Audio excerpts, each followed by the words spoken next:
ब्रेकनंतर स्वागत आणि आता बातमी आहे। महाराष्ट्र एकीकरण समितीच्या महामेळाव्याला जाण्यास राज्यातील नेत्यांना कर्नाटक सरकारनं बंदी घातली आहे। कोल्हापुरातील शिवसेना उद्धव बाळासाहेब ठाकरे गटाचे शिवसैनिक कोगनोळी टोलनाक्यावरती दाखल होताच पोलिसांनी त्यांना ताब्यात घेतलंय आणि महाराष्ट्रातल्या नेत्यांना बेळगावमध्ये बंदी घालण्यात आली आहे। तर कर्नाटक महाराष्ट्र सीमेवरती मोठा पोलीस बंदोबस्त तैनात करण्यात आलाय।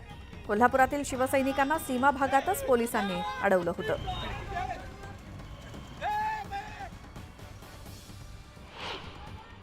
कर्नाटकातल्या येणाऱ्या वाहनांना अडवलं असतं। आज वाहनं अडवले, उद्या कर्नाटकाचे मुख्यमंत्री महाराष्ट्रात आम्ही फिरू देणार नाही। मराठी भाषिकांचा हा जो लढा आहे तो अनेक वर्षाचा आहे आणि या लढ्याला अशा पद्धतीने दडपणं हे योग्य नाही आणि महाराष्ट्र सरकारने याला बळ द्यायला पाहिजे। ते बळ दिलेलं आहे। आम्हाला कर्नाटक सरकार विश्वास नव्हता, आज राज्य सरकार महाराष्ट्र राज्य सरकारचा विश्वास नाही आहे। हे दोन्ही मिळून संगनमताने आमचं आंदोलन मोडून काढण्याचं काम जर कुणी केलं असेल तर महाराष्ट्र सरकारने केलेलं आहे। केंद्र सरकारच्या इशाऱ्यावर कशासाठी आम्ही आलो होतो तर आम्ही न्याय मागणीसाठी आलो होतो। लोकशाहीचा खून होऊन गेलेला आहे, हुकुमशाही वाटचाल चाललेला आहे। जर तिथं दादागिरी आमच्या मराठी भाषिकांना झाली, त्यांना जर कायद्याची अंमलबजावणी सोडून दुसरी असतात कायदा घेऊन करणं असाल तर महाराष्ट्रात सुद्धा त्याचे प्रतीक त्याच्या रिॲक्शन इथं येईल आणि ते आम्ही करणार। कायदा हातात घ्यायचा आम्ही नक्की प्रयत्न करू।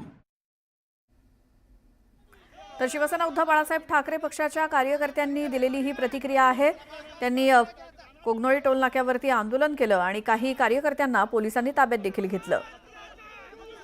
कर्नाटकात काँग्रेसची हिटलरशाही सुरू असून महाराष्ट्र एकीकरण समितीची भेट घेणार असल्याचं उदय सामंत यांनी देखील सांगितलं।